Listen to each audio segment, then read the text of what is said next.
Caramel egg pudding আমার বাসার মানুষের বেশ পছন্দের একটি ডেজার্ট, তাই মাঝে মাঝে এটি বানানো হয়। পুডিংয়ের জন্য প্রথমে 2 লিটার পরিমাণ দুধ নিয়ে নিয়েছি এবং এটিকে আমি জাল করতে থাকবো এবং জাল করে প্রায় 1.5 লিটার করে ফেলবো। দুধ জাল হয়ে গেলে এটিকে ঠান্ডা করার জন্য রেখে দিব এবং এর ফাঁকে ক্যারামেল তৈরি করে নিব।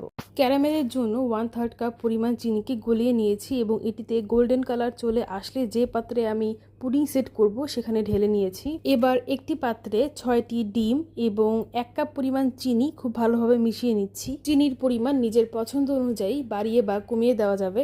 1 চিমটি লবণও দিয়ে দিলাম। সবকিছু ভালোভাবে মিশিয়ে নিয়ে ঠান্ডা করে রাখা দুধের মধ্যে সবটুকু ডিম দিয়ে দিব আর আবারও খুব ভালোভাবে সবকিছু একসাথে মিশিয়ে নিব।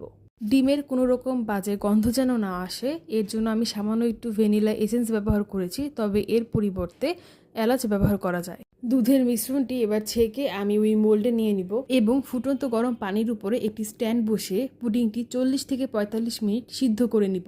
এই সময়ের মধ্যেই পুডিংটি খুব ভালোভাবে জমে যাবে। 45 মিনিট পর আমার পুডিংটি একদম রেডি, তবে এটিকে গরম অবস্থায় ডিমোল্ড করা যাবে না।